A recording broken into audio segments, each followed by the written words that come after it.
introduction. My name is Bruce Bachenheimer. I'm a full-time faculty member in the Lubin School of Business, a clinical professor of management, also the executive director of the Entrepreneurship Lab.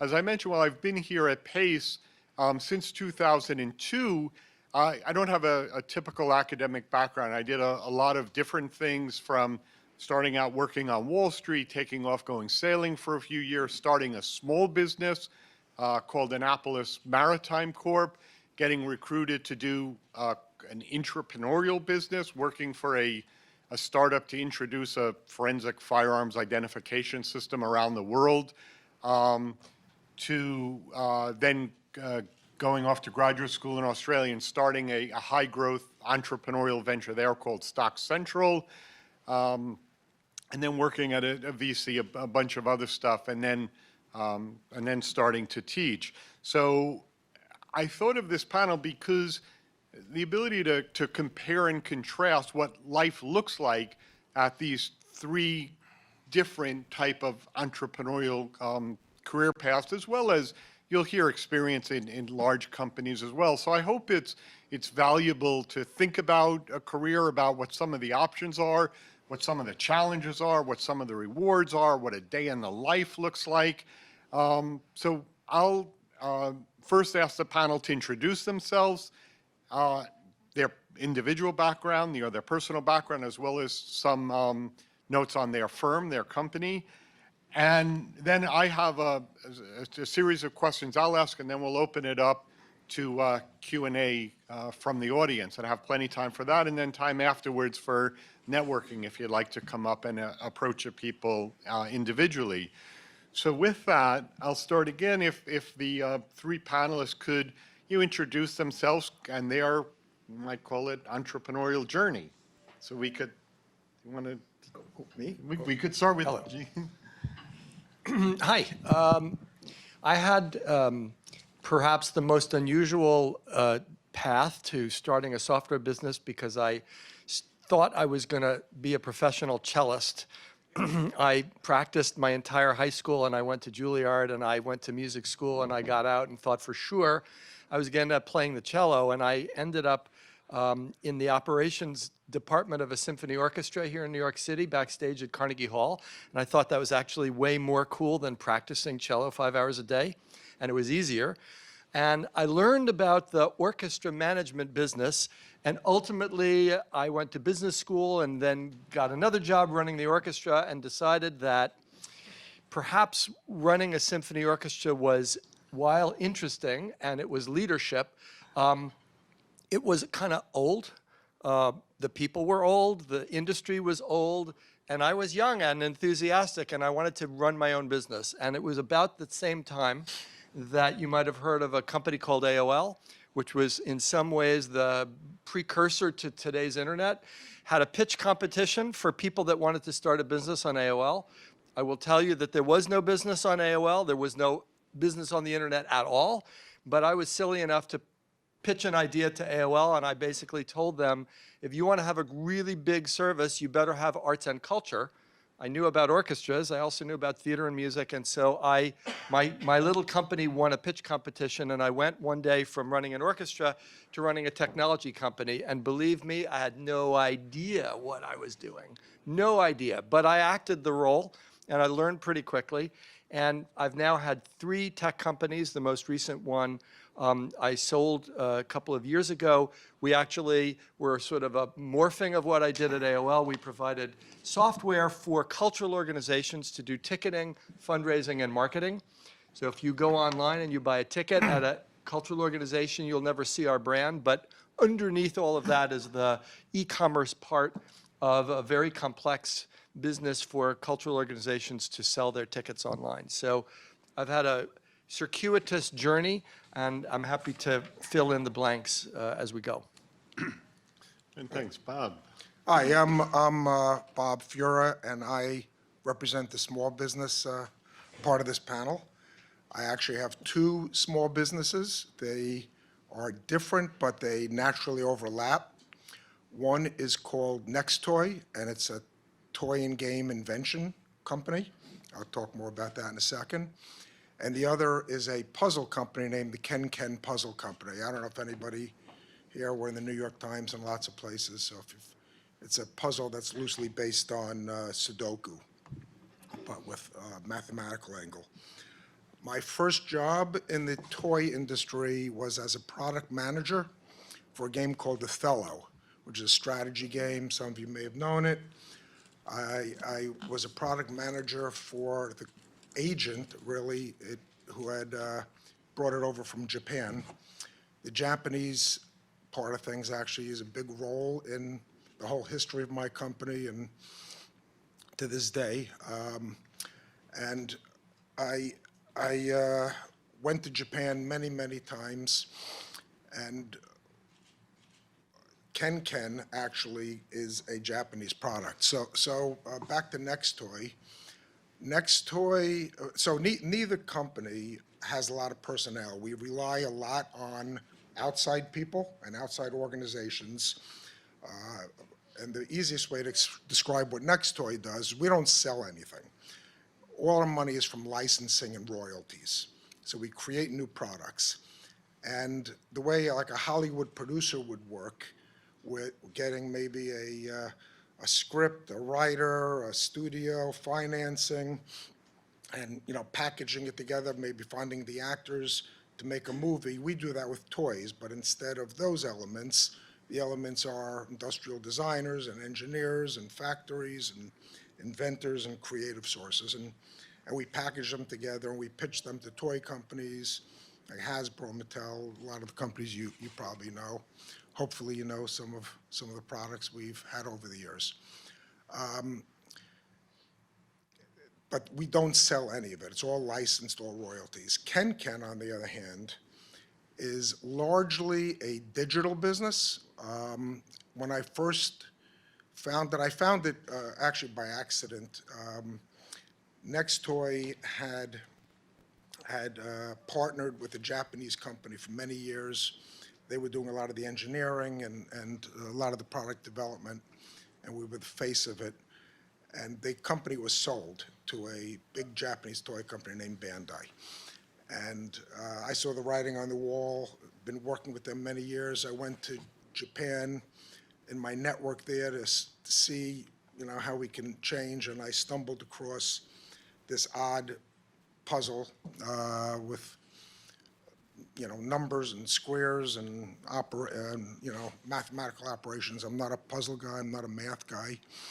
And it was just explained to me that it was something that had a lot of scalability, a lot of richness, and sort of an accident.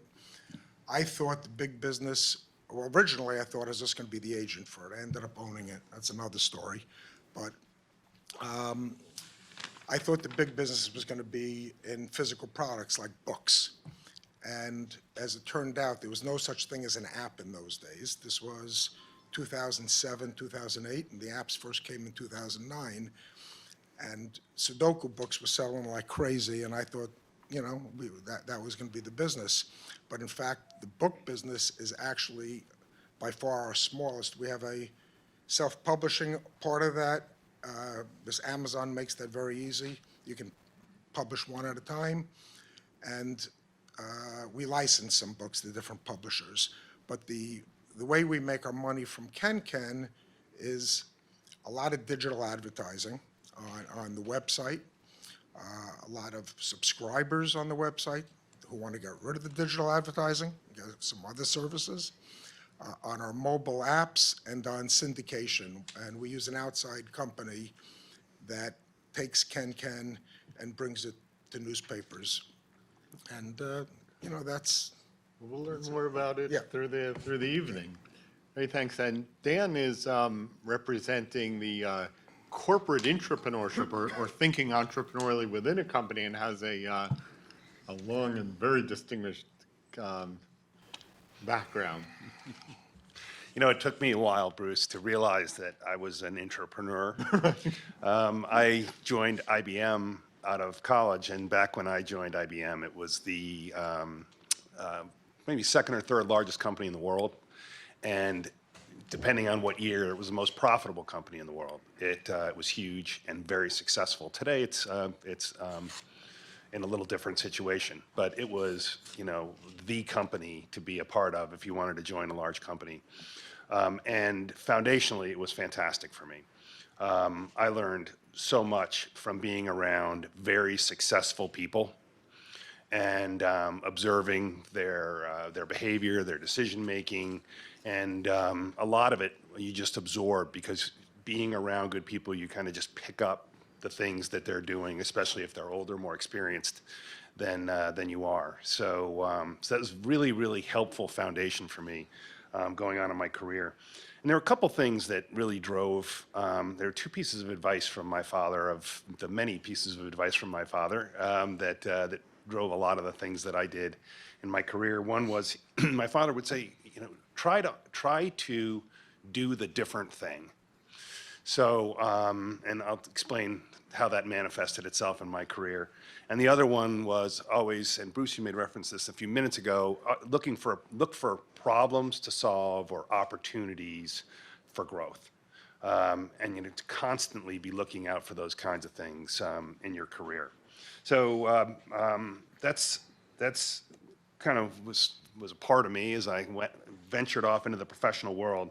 And I'll just give you I'll try to be quick, but I think there are some really interesting things in the career that may generate some questions from you guys.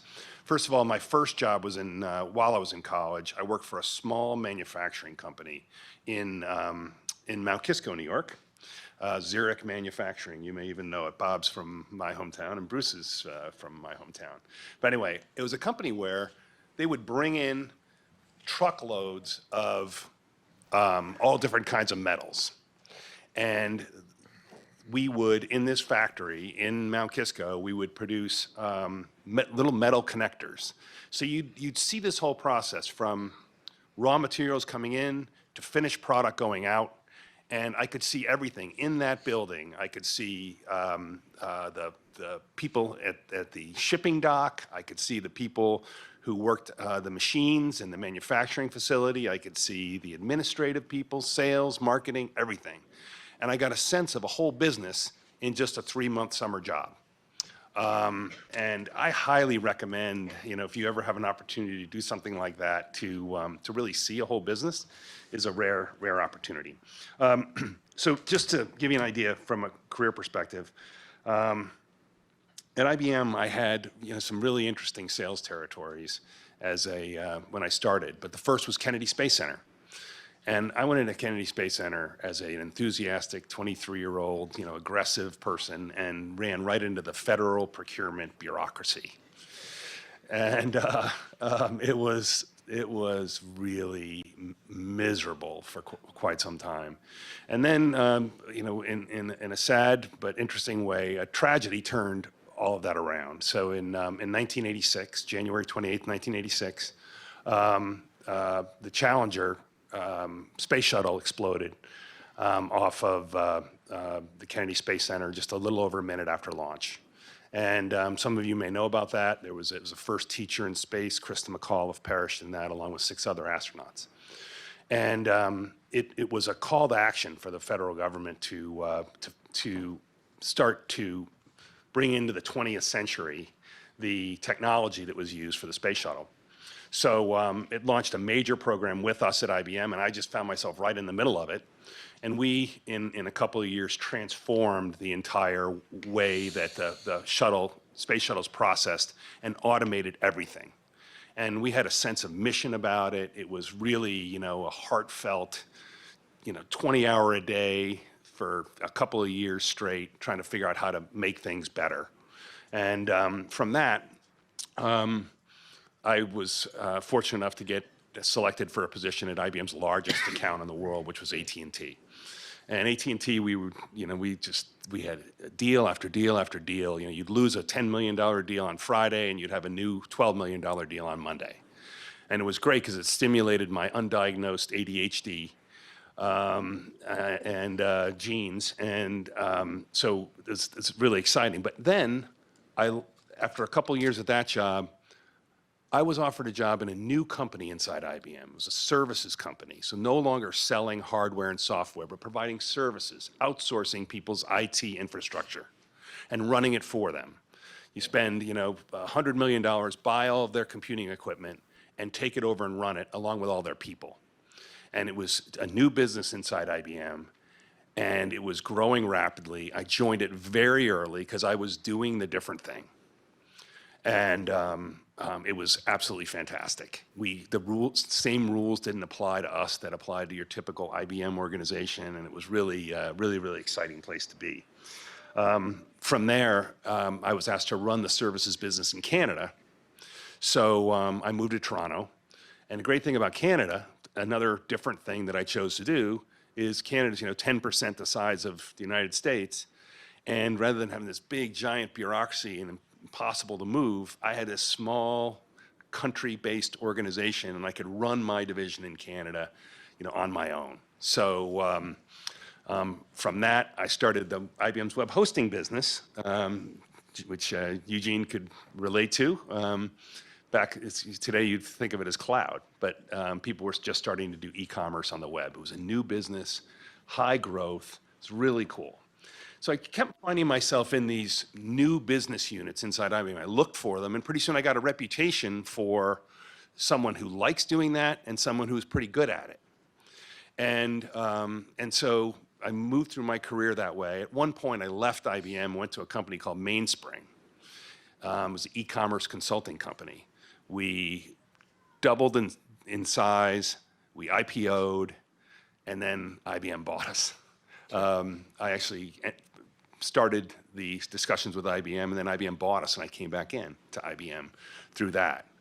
And then I ran multiple independent business units inside IBM, where you had your own separate profit and loss. There were only a handful of people who had true P&L responsibility in IBM.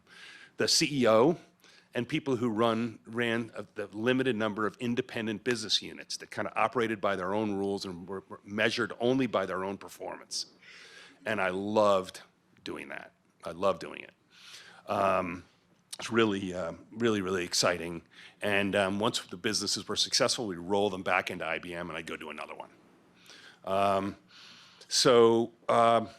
then maybe I'll just tell you, after I decided to leave IBM, when I just felt like there wasn't enough independence anymore, I got to work for a couple of other companies, where one company I started two new divisions, global divisions, at a company called Westcon. We went from 0 to $500 million in sales in a little less than 2 years. And then I went to Unify, which was Siemens Networking Systems, and it was a turnaround. It was 5 consecutive years of double-digit decline, and then I stepped in to catch a falling knife, but we turned it around and we sold the company to a $15 billion French firm. So that was great. And then my latest, before where I am now, was at Digital Realty, a $36 billion real estate investment trust that builds data centers for cloud service providers and other companies. That was a real estate company that needed to become, they were landlords treating their customers like tenants. They needed to be a solution provider treating their buyers as customers. So it was a cultural transformation that we could write a Pace or a Lubin or a Harvard Business School study about, but we made the transition, and sales just skyrocketed through that. And now I'm working with a small software company that's headquartered in Westchester County in New York that has a highly differentiated software offering that we're about to exit through a successful sale of the technology. So a lot of different things through my career, longer than you wanted me to talk, Bruce, but I figured it'd be good foundationally for some of the questions you might have regarding sort of an entrepreneurial perspective. So, Okay, good. No, and we'll see that. So again, just to set the stage, we're looking at these, 3 different paths from a small business, an entrepreneur, and that corporate entrepreneur, and we'll learn more of each. But one thing I thought I'd start with is just asking a question. It's kind of something I think of when I will go to a company and think about interviewing there, is like, what is a day in the life of working at this company, or the day in the life of an entrepreneur, a small business owner, or a corporate entrepreneur look like, just to paint a picture. So kind of, if you thought of a typical day, how do you what is the breakdown of the time? Like, how much is on administration, on sales, on new business development, putting out fires, recruiting new people, dealing with legal or regulation? So kind of, what does a day in the life of look like? Yeah, Bob, I'll go ahead and start since you guys are getting used to my voice. So in this intrapreneur scenario, when you are doing things differently than the mainline part of the company you're doing it, you spend a high quality set of time, most of your time in the day, say 7 or 8 hours of the day, running a business. And top to bottom, like our entrepreneurs do. But you spend a couple hours a day servicing the bureaucracy that is funding you and allowing you to be independent. So one of the business units that I ran inside of IBM was Mobile Enterprise Services, and I was funded by IBM. They gave essentially venture capital fund, in essence, to my business. And I had to make sure they knew they were my investors, right? And I had to make sure that they knew what we were doing, that they were on board. And there was I don't want to call it negative, like a political aspect to it as well. But there were more people to answer to, or different people to answer to, than perhaps my cohorts here on the stage would say. But we're still able to make sure that we spent most of the time moving the ball forward on the core elements of our business. So, And let me, if I could break down within the core elements of the business, is a lot on sales, on dealing meetings with managers. What does that look like when you're running a unit in a big company to advance, as you said, move the ball forward? Is it a lot of meetings, bloody meetings? Is it a lot of sales? Is it a lot of new product development, or is it just something different constantly? yeah, since I had this bias, for me, it was a lot of sales, right? There was a lot of sales and a lot of communication to make sure that we were all on the same page with that our goals were shared and clearly understood the same way by everybody in the team, and that we were constantly communicating on where we were against those goals. I wouldn't say, and my team wouldn't say, it's lots of meetings. I would call it lots of communication, and constructive, interactive, two-way, group-way communications, and which was much different than the majority of people that I work with at IBM, right, or at Unify, or when I was at Westcon, or Digital Realty. Because we were sort of outside the core, and we could focus on what was most important most of the time. Okay. Yeah. And Bob, so now we're going to go from this huge organization to a small business that I've had the pleasure of visiting. Yeah, well, I actually have to give two different answers here. On the Ken puzzle part, which is digital business, and we have some millions of users around the world, and there are apps, and there's technology, and there's always a lot of customer service, there's a lot of computer time, a lot of correspondence. But the other part of it is, so that never stops. It's 12 months, it's very common, the kind of issues that come up all the time. But we are growing really fast internationally, and we have franchised in Malaysia, Australia, Egypt, UAE, India, a bunch of countries, and they're in different time zones. And I am frequently on Skype calls, a lot of WhatsApp correspondence. It could be 5 in the morning, it could be 10 at night. It's really just like almost always on call. On the toy industry side, it really depends on the time of the year. There's a season. Now, the toy industry is naturally seasonal. A lot of sales happen at Christmas, but that's not our busy season, actually. So in January and February and March, there are a lot of trade shows. We're setting up, we work.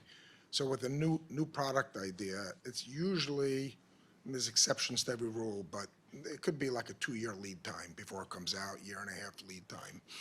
And a lot of these things get set up in January, February, March, April. Then there's a kind of a lull. There's another trade show in Japan in June that I usually go to. And then the summer actually is kind of easy. The toy companies aren't really looking for new ideas at that time because they're too busy getting together their act together for the Christmas season, the coming Christmas season. And then things really start heating up again in September. But we are also work a lot with international companies, and I would just say we don't really have a normal, we're not a 9-to-5 operation where we're, I don't want to say 24 hours, obviously we have to sleep and do things, but it's a very unorthodox schedule. And we just do what we have to do. We're a very small company. I do everything that I would expect anybody else to do, whether it's going to the post office or wrapping a packet, or getting on these calls and doing customer service, overseeing it. And it's a lot of busy work, but a lot of it's really exhilarating because we're working with a lot of really creative and intelligent partners, and I think it's fun anyway. Okay, thanks. So Gene, what does the day look like? You might want to contrast that to when you first started the company. What did your day look like then, and kind of what does it look like now? I was thinking that you can't answer that question without qualifying it to kind of how big is the business. So when you start a business, you're doing one of everything. You are the head of finance and marketing and sales and operations and going to the post office. And the onus is on you to do everything. And what your job is to fake the fact that you know anything about any of those things really well. You got to just fake it, because everybody expects on the other end of the phone that you know something, and you're like, you don't know anything, but you just have to do it. Now, when the company gets a little bigger, when I started the business, it was just me. And truthfully, I spent, a good part of a year in a room alone from, 8 in the morning until 10 at night, 7 days a week. And then the company grew. When we finally sold the business, we had 100 employees. So my job when I had just me was doing one of everything. When we were at about 10 people, you begin to feel, I'll give you a sports analogy, you go from being a tennis player, where you're the only person, let's say the only person on the court, to let's call it a basketball team, where you're one of 7 or 8 players. You're pretty important because you're guiding, but you still need to make baskets and you still need to do a thing. When you get to like 100, now I'll use the analogy, let's say, of a football team where you're not on the field, you're actually the coach. And your job, and most people, if you read books about entrepreneurs, you'll find a lot of times entrepreneurs have a lot of trouble going from doing to leading, and they can't give up the micromanaging, and they end up driving themselves batty because they can't let go. But the trick to it is that you wake up one day and realize, boy, if I could get all these employees to do all the stuff that I used to do, I'm going to have a happier life. So once you kind of wake up and realize your job is just to help other people get things done, and importantly, to help those people have a good time doing it. Like, if you could do that, you're going to have a great day, because then you end up sitting and talking to, most of the time, to all your hopefully happy employees who are coming in telling you, I did this, I did this, I did this, I have a problem here. And really what your job is to solve problems, right? That ultimately, I would say, by the time we got big enough, my job was solving, and as you can imagine, the only problems that end up on your desk are the ones that your employees are having a hard time solving themselves. So at the end of the day, it's the most interesting job in the world, because nothing boring ever comes across your desk. It's mostly, boy, I've worked on this problem, I can't, and you look and you go, that's a hard problem. But it's also super creative and super interesting. So I think there's no standard day. The only thing I will say is that somebody once told me a joke, which isn't all that funny because it's real, but they said, you know, the good news and the bad news about being an entrepreneur, well, the bad news is that you work 24 hours, 7 days a week. The good news is you get to pick which 24. I like that. Good, good. No, we could see that it's so not only very different, but also very different at the stage you're at in the company. Let's talk a little bit about the, you know, some of the, we don't like to say problems or downfalls or difficulties, but the challenges. Like, what are some of the biggest thing, the nightmares, the things that keep you up at night, the things you don't like about the job? And what are those really rewarding things that are like, you know, the home run, I made it, I'm the luckiest guy around in your work? So kind of the highlights and the lowlights of each path. Okay, so that's great. So highlights for me are in, you know, 'cause I described a lot of different things, but this whole concept of a team. So when you're part of a big amorphous organization like IBM was, that had 450,000 employees at times when I was there.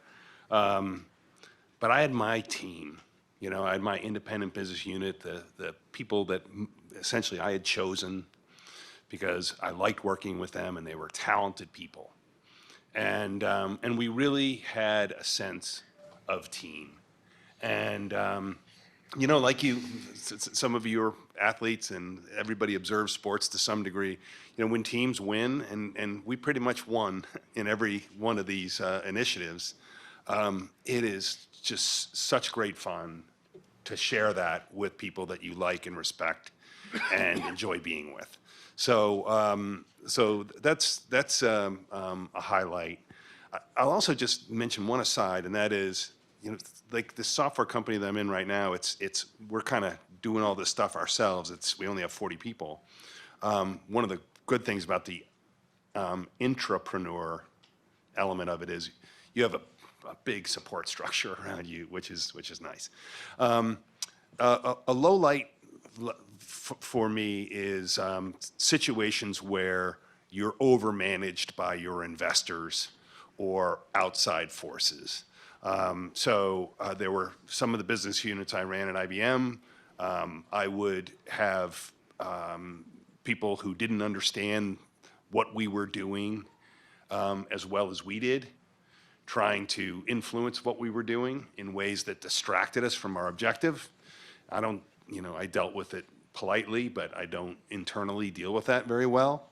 And that was probably, I would say, the low light. When you're, in all the things that I've done, when you have people that don't understand what you're trying to do and are giving unconstructive advice or consuming your time in ways that are not constructive towards achieving the mission. It doesn't mean sometimes they didn't come in and give me good advice, but there were some significant lowlights where I'm like, I don't have time for this. You don't understand what it is we're trying to do, and try to politely get through that so we could get back to executing the plan. So, yeah. Okay, thanks. Bob, and if you hold the microphone a little closer, because everyone wants to hang on your every word. So what are, like a day in life? I mean, you must have some great days. I imagine it's, launching a new toy, and there's some like Crocodile Dentist, and you could tell us about some of the successes that are like big. Is it seeing one of your products on TV or at a friend's house? And what are the things that you're like, man, am I in the right career or not? Right. Well, actually, I don't really consider most of what we do like work. It's traveling, it's communicating, it's working on new things. The things that I do consider work is really the downside. It's dealing with contracts and accounting issues and financial things, I really hate that, honestly. But I have other people doing it mostly. The most fun for us is actually all about the expectation or the hope. So we work on a project. I said there's a year or two lead time, and you're dreaming the whole time. We work on a lot of projects at once, and you get a sense which ones are going to survive. It's survival of the fittest, and they move on, and things go, and you start dreaming what they could be, and then they come out, and things happen. So even we have like a project now that was probably the most exciting and interesting project we worked on for years. It's an activity toy. You can find it in Target. It's called Giphies. And we just talked to the company named Spin Master, and they said it's not selling. And the reviews are great, and it's not selling.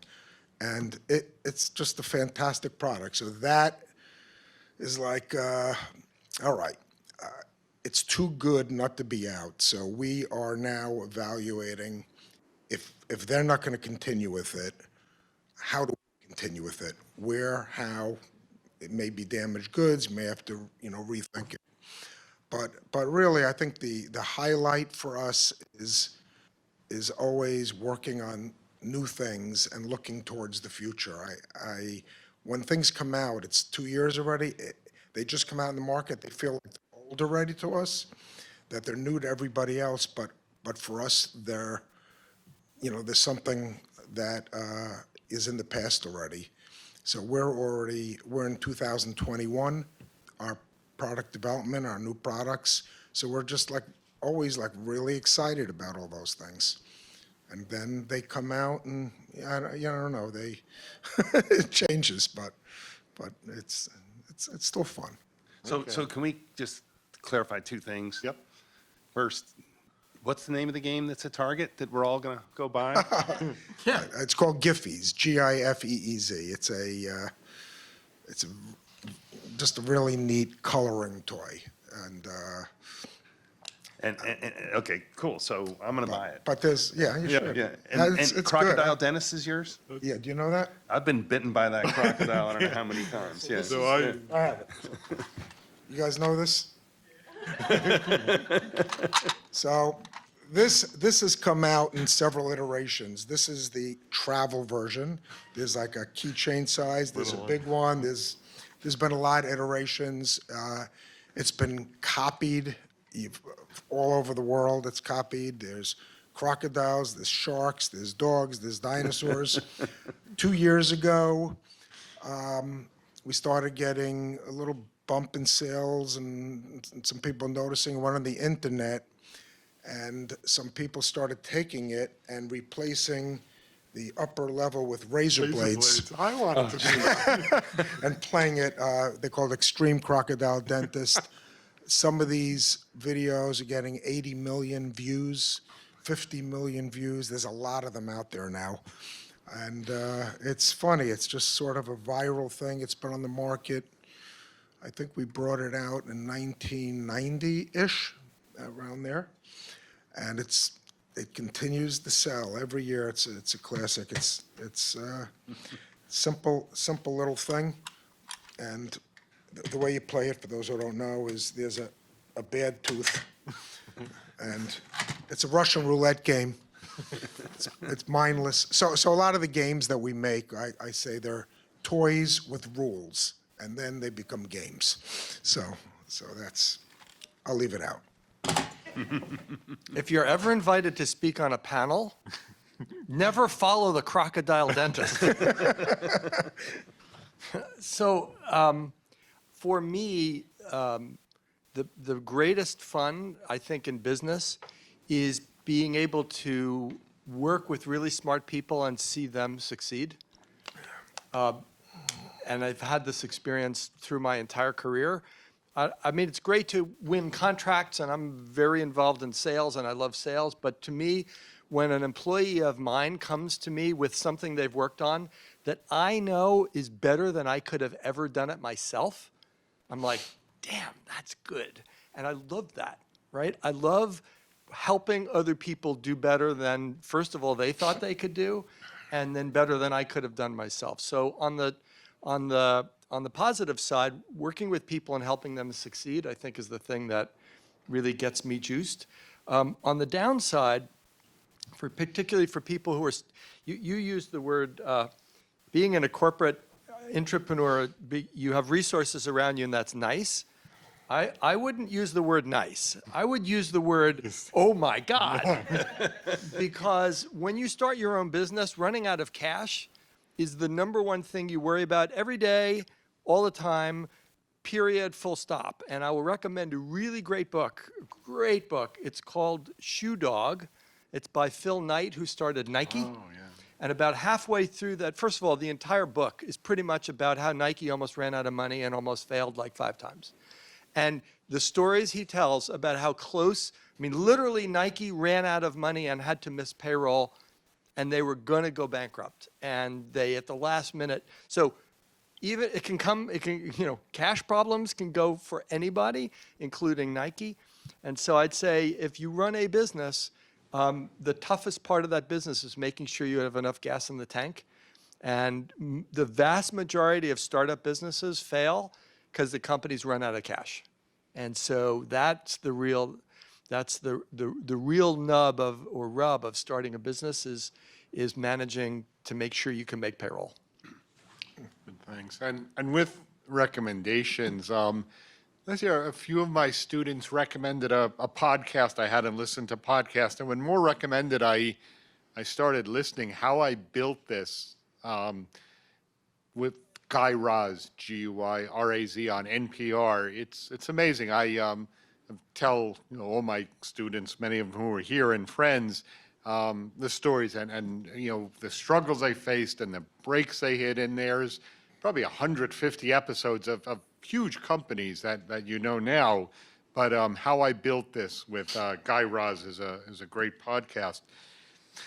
Let me just a couple more question for the panel, like that, all the same question, and maybe I'll ask some individual questions, and then we'll open it up to Q&A. And if you want to tweet in a question, we're at Pace eLab, and you can see we're using the hashtag #LubinLife. But I've got Twitter here for at Pace eLab, so feel free to tweet in a question, and those will go first. But one other thing I wanted to ask the panel is, and all of them the same question, what are some of those real common misconceptions that either you had about business before you started, or that your employees or relatives or friends have? Common ones are like, oh, if I have my own business, I have no bosses. Well, you have as many bosses as you have customers. Or, oh, I could set my own hours. And you heard, yeah, it's your own hours, or whatever 24 hours in the day you want. Or, the freedom and flexibility, control of my destiny, like, sometimes all you wish for is, it's a steady paycheck and health insurance or something. So what are some of the, the common misconceptions, working at a big firm? And I mean, we talked about, the ability to have the resource, and on the other hand, some of the bureaucracy. What are some of those other common misconceptions that, people tend to get wrong about what it's like in each of these 3 different paths? So anybody want to go first while I think about my answer to Okay. that one? Yeah, I can. So I think there's one word that exemplifies the notion of your own business and startup and living with a company that's building, and that's the word uncertainty. There is absolutely nothing certain about starting your own business, and every single day you need to go to work thinking about something new and different, but without a lot of certainty about what you're doing. You're creating something new. There are people around you telling you your idea is terrible. There are customers telling you your product stinks. There's reviews that you don't like. There's all sorts of uncertainty. The number of lost hours of sleep that I had over customer problems is enormous. And so you it sounds great. I'm going to run my own business, make my own hours, and I have a boss. All that's great.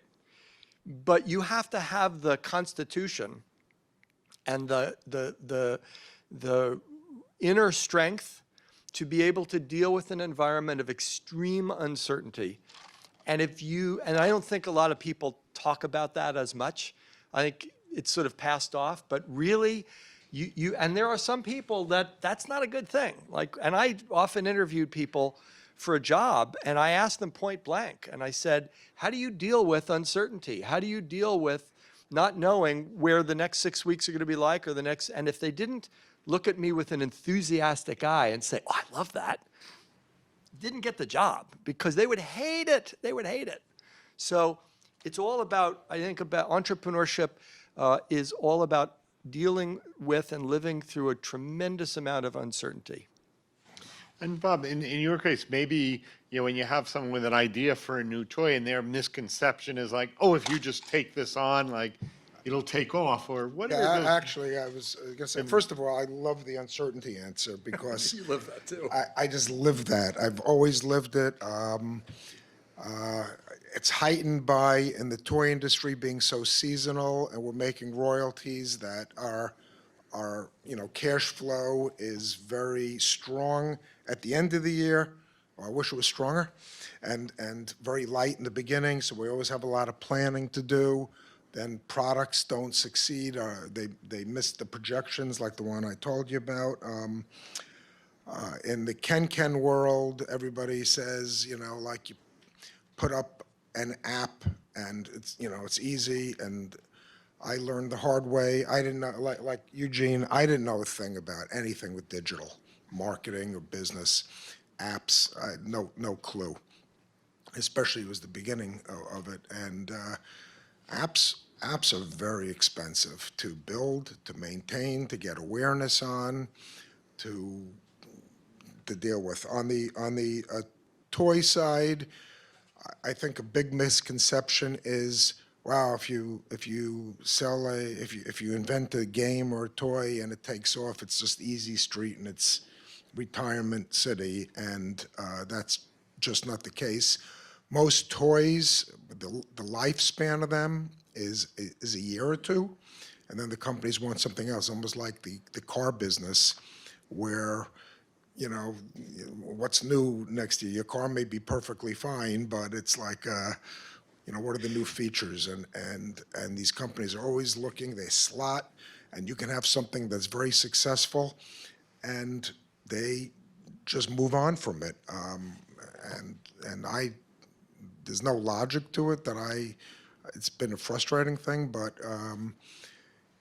it's very hard to invent a toy that becomes a classic or a game. You might get a good year or two out of it for the most part.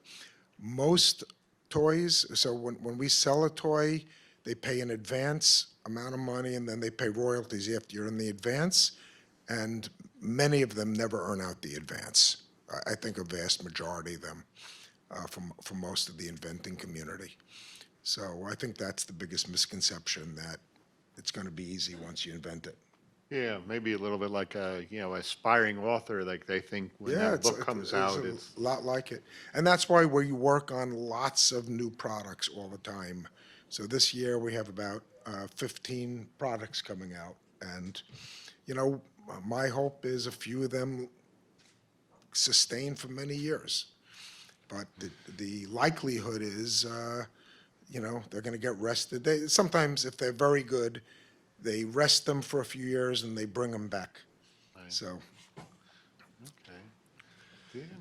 So thanks, guys. It gave me plenty of time to think about my answer, so that's good. But now it better be good, huh?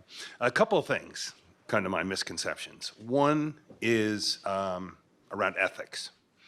So we read so much about, the news is just loaded with negative stuff. And it's loaded with negative stuff about businesses, just like it is about politics or sports and other things. I will tell you that I think there's a very broad misconception about the ethics of business leaders. And I have been fortunate enough to interact with hundreds or thousands of senior executives in business. And I can count on, less than 2 full hands the number of really unethical people that I've met. The vast majority of these people are hardworking, trying to do the right thing, care about their organizations, care about their people, and are trying to do things the right way. There are obviously some bad apples, but I can assure you it's far less than the common media would lead you to believe. The other thing that sort of relates to Eugene's answer that I think is interesting to point out, it's sort of related to uncertainty. I've been a part of 3 C-suites, so chief executive officer, chief operating officer, chief revenue officer, which is a role I've played a couple of times. You're in there with the CEO and the direct reports. You're one of the direct reports to the CEO. And my last job, we were a $36 billion company. And we sit down every week on Monday. Unfortunately, I'd fly to San Francisco every week for this meeting. And we would sit down and we would talk about strategic issues related to the business and investments that we wanted to make, $100 million, $200 million investments on a regular basis, things like that.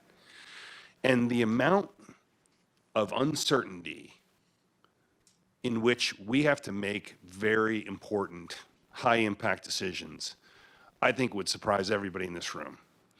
I mean, we come out and we talk to the press and we talk to industry analysts and we talk to our clients and everything about what we're doing, and we do it confidently, but I will tell you that these decisions are not easy, and if you were a fly on the wall in these rooms, you would see, wow, these people are much more human than I thought. They are not, whiz kids with all the answers. The amount of the variables that you have to try to live with when you make a big decision is very high. So I think you'd be really surprised, like if you sat in an one of these IBM meetings, or like my meetings at Digital Realty, you just see, wow, I thought these people knew more than, and were more confident than they were.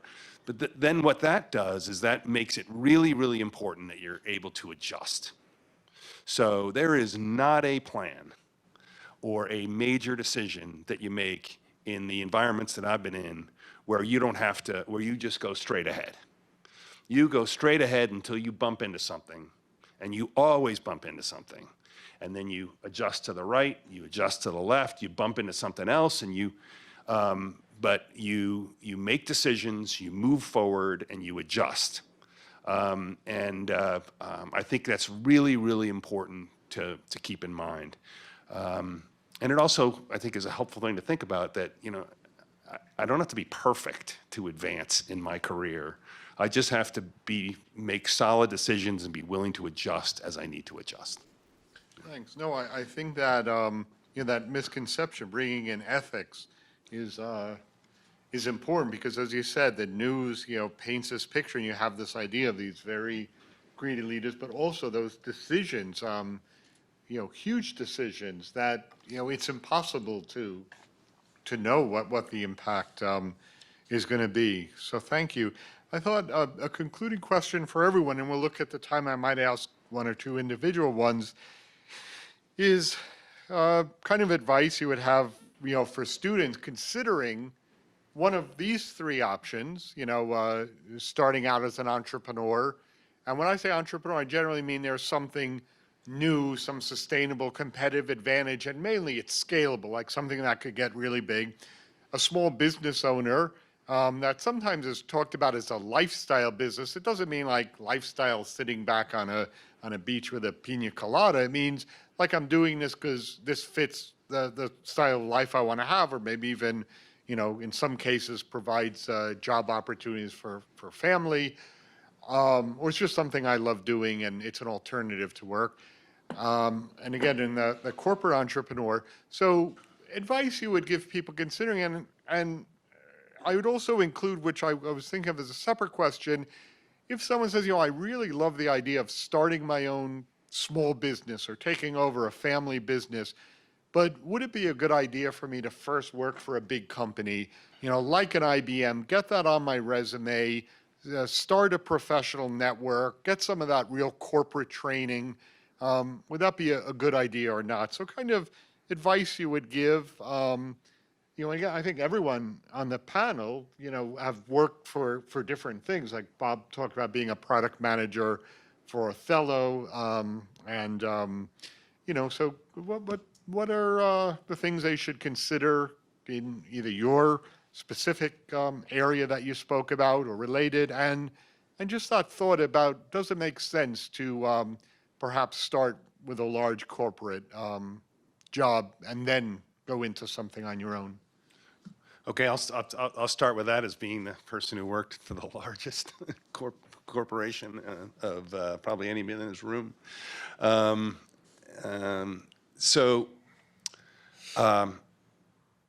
You're going to get three different answers, but I'll just tell you, for me, that foundational experience that I had at IBM has been so important to me with everything that I've done. And gave me I think, a very big advantage in many different ways, from what I learned, the mentors that I had, and the resume value of having been there. I'll also share, though, that I don't know that means, Bruce, you said a large company. I think there are advantages to working for a established company of any size, but an established, well-run company coming out of college or coming out of business school or while you're in business school, whatever. And building generating that sort of foundational knowledge and set of relationships that I was able to at IBM. It doesn't have to be a large company, but somewhere where you get a sense of what it's like in a company that's gotten to a stage where, when you go into that entrepreneurial stage to build your own, you kind of have a vision of where you're trying to take it. And you could be trying to take it to the size of IBM, or you can be trying to take it to the size of AOL or some other company. But I think that is very helpful. Obviously, there have been some people who've done it without that. But those are my thoughts. No, and you actually open the discussion with talking about working for that small plastic firm where you got to see everything. And so maybe that's another consideration, not necessarily a huge company, but a company where you could kind of have a hand in many different things, or some that have, rotation programs where you're trained in different areas. Okay? So I never worked for any large company. The product manager job was a very small business. And the reason I really went into business for myself, I think it's a personality trait. Even when I was a teenager, I was always hustling, trying to make some kind of business somehow. And it was never motivated by money, but it was more motivated by, I didn't like people telling me what to do. And I think if that is your, like essence, what you think, then I think you're good maybe for being an entrepreneur. And listen, being told what to do, that, for me, unfortunately, included teachers and parents, and I was just very, not like terribly rebellious, but internally rebellious, and I just didn't want to be told what to do. And I learned that in the job that I had as the product manager, and I went on my own as a very young guy and put up a sign, basically. The other thing is that I've relied a lot on having great people around me. I've been very lucky with that. When I first started my business, somebody offered me an office for free. I had to pay for my own telephone. We had telephones in those days. And that was about it. And they let me stay there. I think also a lot of it is attitude.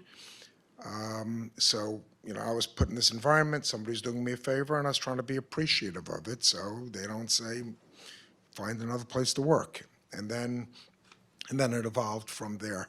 But we, we're sort of like a virtual company because a lot of our partners are actually big companies, like, big factories or big engineering firms and things like that. And, I think just surrounding yourself and appreciating what your collaborators provide is really what the essence of how we operate. So we're a small business, and we kind of pretend we're a bigger business. Okay. I'm going to, is this still on? No? No. Here. Okay. I'm going to give a contrary answer, but I'm going to give it in the context of the world that I know. I come from the startup tech business. There's a lot of activity in New York City right now. There's something like 70 or 80% of all of the funded tech companies in the country are being started in San Francisco, New York, or Boston. And New York is rising on that list. There is an enormous number of startup tech businesses in this city. And I don't think there's any more exciting place to be than in a tech startup. And, the notion of work has changed. And I don't mean I do mean what you do all day, but the company that I am now part of, we now have 9 different business units that have been acquired over the last couple of years we're in 9 different cities, 350 employees, and the CEO is in Dallas, the head of strategy is in Charlotte, 3 people in Pittsburgh, I'm in New York. It's kind of a big virtual company. We hire people, and we truthfully almost never ask them where they are. We hire for the best people, and they work virtually. They're on Zoom all day, and they're on Slack. And so if you're looking to be in the world that I'm in, which is the software tech business, my recommendation is get yourself an internship at a startup company and see whether that life is something that you like. I'll end by saying this morning I had a meeting with a woman that works at the company, and I introduced her to my co-founder, and we were talking about a new product we're working on, and he said to her, "Where do you live?" And she said, "I don't." And he kind of looked at her, and she said, "Well, I'm what you call a digital nomad." So he said, "Well, how long have you?" She said, "For the last 3 years, she's never lived in the same place for more than 2 months at a time." And she was last spring, she was in Poland. She was at a co-working space. She started work at 3 in the afternoon. She worked New York City hours. The customers had no idea where she was. She worked with our team, and she told me she's going to Edinburgh for 2 months, and then she's going to go to Copenhagen for 2 months. In a million years, I would never have believed that you could have that kind of job. So when we talk about like what kind of life can you have working at a business, it's really changed, and I think the tech world is offering a lot of really innovative, different kinds of experiences than any of us ever had. I didn't tell you in the midst of my job life description, I also went to business school, and I also worked for 3 years at American Express down the street. So I had a little bit of corporate experience, but I don't think you need that today. The world has changed. So that's my contrary answer. Good. Oh, New York, it's an exciting time to be here. I was speaking on a panel in London, an academic conference, and we're looking at entrepreneurial ecosystems. New York is now, number 2. We passed Boston after Silicon Valley. And there was someone from Stockholm, someone from Harvard, someone from the Midwest, and we were all asked, like, what is a key attribute of your ecosystem, and maybe a shortfall or a negative, and I said the key attribute of New York City is we're at the center of the known universe, and the only negative thing I could think about that we have is modesty. But it is an exciting time, and there's a huge number of great startups, and I think the idea of finding an internship at that's part of the PACE path. A couple weeks ago, I spoke at a conference in Stockholm, and there's a lot of interest to learn more about the PACE path and the Lubin professional experience. The title of the seminar I ran was "Why a college degree, especially one in entrepreneurship, should be more than a series of courses, a bunch of required core elective classes. What else is there?" And because the nature of work has changed, I think that's important. And as I said at the beginning, I think entrepreneurship is at the heart of that ability to, add value. What have you done for me lately? What can you do for me? It's not just about, having a polished resume and high grades. It's, what problem can you solve for, my company or my division or, my startup?